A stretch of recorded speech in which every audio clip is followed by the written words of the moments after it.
سورہ انفطار۔ سورہ انفطار کا تعارف۔ مقام نزول: سورہ انفطار مکہ مکرمہ میں نازل ہوئی ہے۔ آیات، کلمات اور حروف کی تعداد: اس سورت میں ایک رکوع، 19 آیتیں، 80 کلمے اور 327 حروف ہیں۔ انفطار نام رکھنے کی وجہ: انفطار کا معنی ہے پھٹ جانا، اور اس سورت کا یہ نام اس کی پہلی آیت میں مذکور لفظ انفطرت سے ماخوذ ہے۔ سورہ انفطار کے مضامین: اس سورت کا مرکزی مضمون یہ ہے کہ اس میں قیامت کی علامات بیان کی گئی ہیں، اور اس سورت میں یہ مضامین بیان ہوئے ہیں۔ نمبر 1، اس سورت کی ابتدا میں قیامت قائم ہوتے وقت کائنات میں ہونے والی ہیبت ناک تبدیلیاں بیان کر کے فرمایا گیا کہ اس وقت ہر جان کو وہ سب کچھ معلوم ہو جائے گا جو اس نے آگے بھیجا اور جو اس نے پیچھے چھوڑا۔ نمبر 2، انسان کو عطا کی جانے والی نعمتیں بیان کر کے اسے جھنجھوڑا گیا کہ کس چیز نے تجھے اپنے کرم والے رب عز و جل کے بارے میں دھوکے میں ڈال دیا اور تو نے اس کی نافرمانی شروع کر دی۔ نمبر 3، یہ بتایا گیا کہ ہر انسان پر کرامن کاتبین 2 فرشتے مقرر ہیں جو اس کے اعمال اور اقوال کے نگہبان ہیں، اور وہ اس کے تمام اعمال جانتے ہیں۔ نمبر 4، اس سورت کے آخر میں نیکوں اور بدکاروں کا انجام بیان کیا گیا اور قیامت کے دن کے احوال بیان کیے گئے۔ سورہ تکویر کے ساتھ مناسبت: سورہ انفطار کی اپنے سے ماقبل سورت تکویر کے ساتھ مناسبت یہ ہے کہ دونوں سورتوں میں قیامت کی ہولناکیاں اور احوال بیان کیے گئے۔ بسم اللہ الرحمن الرحیم۔ ترجمہ: اللہ کے نام سے شروع جو نہایت مہربان رحمت والا ہے۔ اذا السماء انفطرت وَإِذَا الْكَوَاكِبُ انتثرت وَإِذَا الْبِحَارُ فُجِّرت وَإِذَا الْقُبُورُ بُعْثِرَتْ عَلِمَتْ نَفْسٌ مَّا قَدَّمَتْ وَأَخَّرَتْ۔ ترجمہ: جب آسمان پھٹ جائے گا اور جب ستارے جھڑ پڑیں گے اور جب سمندر بہا دیے جائیں گے اور جب قبریں کریدی جائیں گی، ہر جان کو معلوم ہو جائے گا جو اس نے آگے بھیجا اور جو پیچھے چھوڑا۔ اذا السماء انفطرت، جب آسمان پھٹ جائے گا۔ تفسیر صراط الجنان میں ہے۔ اس آیت اور اس کے بعد والی 4 آیات میں قیامت کے احوال بیان کرتے ہوئے ارشاد فرمایا کہ جب آسمان فرشتوں کے نازل ہونے کے لیے پھٹ جائے گا اور جب ستارے اپنی جگہوں سے اس طرح جھڑ کے گر پڑیں گے جس طرح پروئے ہوئے موتی ڈوری سے گرتے ہیں، اور جب سمندروں میں قائم آڑ دور کر کے انہیں بہا دیا جائے گا اور میٹھے اور کھاری سمندر مل کر ایک ہو جائیں گے، اور جب قبریں کریدی جائیں گی اور ان کے مردے زندہ کر کے نکال دیے جائیں گے، تو اس دن ہر جان کو معلوم ہو جائے گا جو اس نے نیک یا برا عمل آگے بھیجا اور جو نیکی بدی پیچھے چھوڑی۔ ایک قول یہ ہے کہ جو آگے بھیجا اس سے صدقات مراد ہے، اور جو پیچھے چھوڑا اس سے میراث مراد ہے، اور یہ جاننا اعمال نامے پڑھنے کے ذریعے ہوگا، جیسا کہ ایک اور مقام پر اللہ تعالیٰ ارشاد فرماتا ہے: وَكُلَّ إِنسَانٍ أَلْزَمْنَاهُ طَائِرَهُ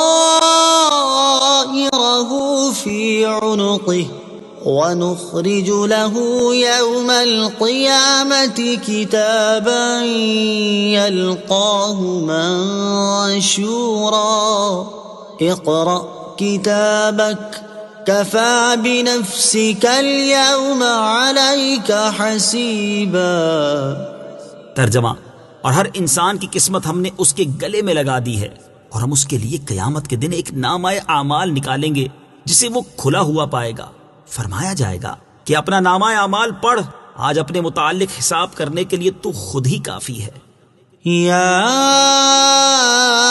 ایھا الانسان ما غرک بربک الکریم الذی خلقک فسواک فعدلک فی ای صورت ما شاء رکبک کلا بل تکذبون بالدین۔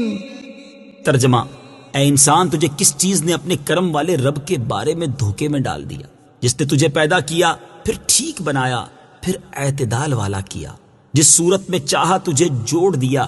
ہرگز نہیں، بلکہ تم انصاف ہونے کو جھٹلاتے ہو۔ یا ایھا الانسان اے انسان، تفسیر صراط الجنان میں ہے، اس آیت اور اس کے بعد والی 3 آیات کا خلاصہ یہ ہے کہ اے انسان، تجھے کس چیز نے اپنے کرم والے رب عز و جل کے بارے میں دھوکے میں ڈال دیا کہ تو نے اس کی نعمت اور کرم کے باوجود اس کا حق نہ پہچانا اور اس کی نافرمانی کی جو تجھے عدم سے وجود میں لے کر آیا؟ پھر اس نے تمہارے اعضاء کو ٹھیک بنایا اور تجھے پکڑنے کے لیے ہاتھ، چلنے کے لیے پاؤں، بولنے کے لیے زبان، دیکھنے کے لیے آنکھ اور سننے کے لیے کان عطا کیے۔ پھر ان اعضاء میں مناسبت رکھی کہ ایک ہاتھ یا پاؤں دوسرے ہاتھ یا پاؤں سے چھوٹا یا لمبا نہیں۔ پھر تمہیں لمبے قد والا یا چھوٹے قد والا، خوبصورت یا بدصورت، گورا یا کالا، مرد یا عورت، جس صورت میں چاہا تجھے جوڑ دیا۔ اور تمہارا حال یہ ہے کہ تم اللہ تعالیٰ کی ان کرم نوازیوں کو دیکھ کر بھی اس کی نافرمانی سے نہیں رکے، بلکہ تم انصاف کے دن کو جھٹلانے لگے اور اعمال کی جزا ملنے کے دن کا انکار کرنے لگ گئے۔ اللہ تعالیٰ کی نافرمانی کر کے اچھی جزا کی امید رکھنا بے وقوفی کی علامت ہے۔ ان آیات سے معلوم ہوا کہ اگرچہ اللہ تعالیٰ کرم فرمانے والا ہے، لیکن اس کے کرم کو پیش نظر رکھ کر اس کی نافرمانی کرنے کی جرت نہیں کرنی چاہیے، بلکہ اس کی پکڑ اور اس کے عذاب کو اپنے سامنے رکھتے ہوئے اس کی نافرمانی سے ہر دم بچتے رہنا چاہیے۔ اس سے ان لوگوں کو نصیحت حاصل کرنی چاہیے کہ جو گناہ کرنے کے بعد اس سے سچی توبہ کرنے کی بجائے یہ کہہ کر اپنے دل کو تسلی دے لیتے ہیں کہ اللہ تعالیٰ بڑا بخشنے والا ہے، وہ معاف کر دے گا، کوئی بات نہیں، ان کے لیے 2 احادیث میں بڑی عبرت ہے۔ چنانچہ نمبر 1، حضرت شداد بن اوس رضی اللہ تعالی عنہ سے روایت ہے، نبی کریم صلی اللہ تعالی علیہ وآلہ وسلم نے ارشاد فرمایا، سمجھدار شخص وہ ہے جو دنیا میں ہی اپنا محاسبہ کر لے اور آخرت کی بہتری کے لیے نیک اعمال کرے، اور وہ شخص احمق ہے جو اپنے نفس کی خواہشات کی پیروی کرے اور اللہ تعالیٰ سے آخرت کے انعام کی امید رکھے۔ نمبر 2، حضرت عبداللہ ابن عباس رضی اللہ تعالی عنہما سے روایت ہے، حضور اقدس صلی اللہ تعالی علیہ وآلہ وسلم نے ارشاد فرمایا، تم میں سے کوئی اللہ تعالیٰ کے حلم اور بردباری سے دھوکے میں نہ پڑ جائے، بے شک جنت اور دوزخ تمہارے جوتے کے تسمے سے بھی زیادہ تمہارے قریب ہے۔ اللہ تعالیٰ ہمیں اپنی نافرمانی سے بچتے رہنے کی توفیق عطا فرمائے، آمین۔ وَإِنَّ عَلَيْكُمْ لَحَافِظِينَ كِرَامًا كَاتِبِينَ يَعْلَمُونَ مَا تَفْعَلُونَ۔ ترجمہ، اور بے شک تم پر کچھ نگہبان مقرر ہیں، کرامن کاتبین، معزز لکھنے والے، وہ جانتے ہیں جو کچھ تم کرتے ہو۔ وَإِنَّ عَلَيْكُمْ لَحَافِظِينَ، اور بے شک تم پر کچھ نگہبان ہیں۔ تفسیر صراط الجنان میں ہے، اس آیت اور اس کے بعد والی 2 آیات کا خلاصہ یہ ہے کہ اے لوگو، بے شک ہماری جانب سے تم پر کچھ فرشتے مقرر ہیں جو تمہارے اعمال اور اقوال کے نگہبان ہیں۔ وہ فرشتے اللہ تعالیٰ کی بارگاہ میں معزز ہیں اور تمہارے اقوال اور اعمال لکھ رہے ہیں تاکہ تمہیں ان کی جزا دی جائے۔ وہ تمہارے ساتھ رہنے کی وجہ سے تمہارا ہر نیک اور برا عمل جانتے ہیں اور ان سے تمہارا کوئی عمل چھپا نہیں۔ محافظ اور نگہبان فرشتے، ان فرشتوں کے بارے میں ایک اور مقام پر اللہ تعالیٰ ارشاد فرماتا ہے، إِذْ يَتَلَقَّى الْمُتَلَقِّيَانِ عَنِ الْيَمِينِ وَعَنِ الشِّمَالِ قَعِيدٌ مَا يَلْفِظُ مِنْ قَوْلٍ إِلَّا لَدَيْهِ رَقِيبٌ عَتِيدٌ۔ ترجمہ، اور جب اس سے لینے والے 2 فرشتے لیتے ہیں، ایک دائیں جانب اور دوسرا بائیں جانب بیٹھا ہوا ہے، وہ زبان سے کوئی بات نہیں نکالتا مگر یہ کہ ایک محافظ فرشتہ اس کے پاس تیار بیٹھا ہوتا ہے۔ اور ان آیات میں ہر اس انسان کے لیے نصیحت ہے جو اپنے اعمال کے حوالے سے انتہائی غفلت کا شکار ہے۔ حضرت فضیل بن عیاض رحمۃ اللہ تعالی علیہ جب اس آیت يَعْلَمُونَ مَا تَفْعَلُونَ کی تلاوت فرماتے تو کہتے، غافل لوگوں پر اس سے زیادہ سخت کوئی آیت نہیں۔ سورہ انفطار کی آیت نمبر 10، 11 اور 12 سے معلوم ہونے والی باتیں، ان آیات سے 6 باتیں معلوم ہوئیں۔ نمبر 1، انسان کی جان اور اس کے اعمال کی حفاظت کے لیے فرشتے مقرر ہیں۔ نمبر 2، فرشتے صرف انسانوں پر مقرر ہیں، دیگر مخلوق پر نہیں۔ نمبر 3، اللہ تعالیٰ کے کام اس کے بندوں کی طرف منسوب ہو سکتے ہیں کیونکہ حافظ و ناصر رب تعالیٰ ہے، مگر ارشاد ہوا کہ فرشتے حفاظت کرتے ہیں۔ نمبر 4، انسان کو بری جگہ نہیں جانا چاہیے تاکہ ہماری وجہ سے ان فرشتوں کو وہاں نہ جانا پڑے۔ نمبر 5، فرشتے اللہ تعالیٰ کی بارگاہ میں عزت والے کریم ہیں۔ نمبر 6، ان پر ہمارے چھپے اور ظاہر کوئی عمل پوشیدہ نہیں، تبھی تو وہ ہر عمل کو لکھ لیتے ہیں۔ ان الابرار لفی نعیم وان الفجار لفی جحیم یصلونها یوم الدین وما هم عنها بغائبین وما أدراك ما يوم الدين ثم ما أدراك ما يوم الدين يوم لا تملك نفس لنفس شيئا والأمر يومئذ لله۔ ترجمہ، بے شک نیک لوگ ضرور چین میں جانے والے ہیں اور بے شک بدکار ضرور دوزخ میں ہیں۔ انصاف کے دن اس میں جائیں گے اور اس سے کہیں چھپ نہ سکیں گے۔ اور تجھے کیا معلوم کہ انصاف کا دن کیا ہے؟ پھر تجھے کیا معلوم کہ انصاف کا دن کیا ہے؟ جس دن کوئی جان کسی جان کے لیے کچھ اختیار نہ رکھے گی اور سارا حکم اس دن اللہ کا ہوگا۔ ان الابرار لفی نعیم، بے شک نیک لوگ ضرور چین میں ہیں۔ تفسیر صراط الجنان میں ہے، اس سے پہلی آیات میں بندوں کے اعمال لکھنے والے فرشتوں کے بارے میں بیان کیا گیا اور اب یہاں سے عمل کرنے والوں کے احوال بیان کیے جا رہے ہیں۔ چنانچہ اس آیت اور اس کے بعد والی 6 آیات میں ارشاد فرمایا کہ بے شک وہ لوگ جنہوں نے فرائض کی ادائیگی اور گناہوں سے بچنے کے ذریعے اپنے ایمان کو سچا کر دکھایا، یہ ضرور نعمتوں سے بھرپور جنت میں جانے والے ہیں۔ اور بے شک کافر لوگ ضرور جلا کر رکھ دینے والی دوزخ میں جانے والے ہیں، اور وہ انصاف کے دن اس جہنم میں جائیں گے جسے وہ دنیا میں جھٹلاتے رہے، اور اس جہنم سے کہیں چھپ نہ سکیں گے۔ اور اے بندے، تجھے کیا معلوم کہ انصاف کا دن کیا ہے؟ پھر تجھے کیا معلوم کہ انصاف کا دن کیا ہے؟ انصاف کا دن وہ ہے جس دن کوئی کافر جان کسی کافر جان کے لیے کچھ اختیار نہ رکھے گی، اور اس دن سارا حکم اللہ تعالیٰ کا ہوگا اور وہی ان کے بارے میں فیصلہ فرمائے گا۔ یوم لا تملک نفس لنفس شیئا، جس دن کوئی جان کسی جان کے لیے کچھ اختیار نہ رکھے گی۔ تفسیر صراط الجنان میں ہے، یعنی قیامت کے دن کوئی کافر کسی کافر کو کچھ نفع پہنچانے کا اختیار نہ رکھے گا، اور نہ ہی کوئی مسلمان کسی کافر کو فائدہ پہنچا سکے گا۔ قیامت کے دن سے ہر ایک کو ڈرنا چاہیے۔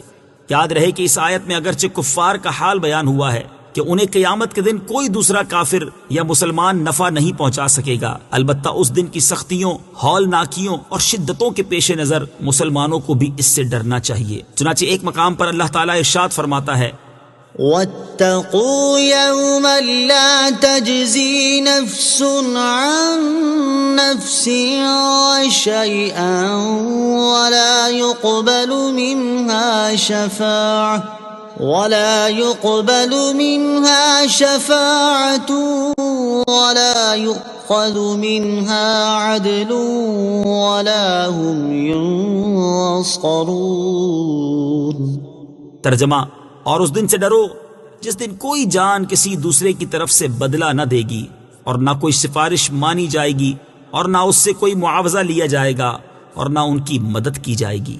اور ارشاد فرماتا ہے، واتقوا يوما ترجعون فيه إلى الله ثم توفى كل نفس ما كسبت وهم لا يظلمون۔ ترجمہ، اور اس دن سے ڈرو جس میں تم اللہ کی طرف لوٹائے جاؤ گے، پھر ہر جان کو اس کی کمائی بھرپور دی جائے گی اور ان پر ظلم نہیں ہوگا۔ اور ارشاد فرماتا ہے، يا أيها الناس اتقوا ربكم واخشوا يوما لا يجزي والد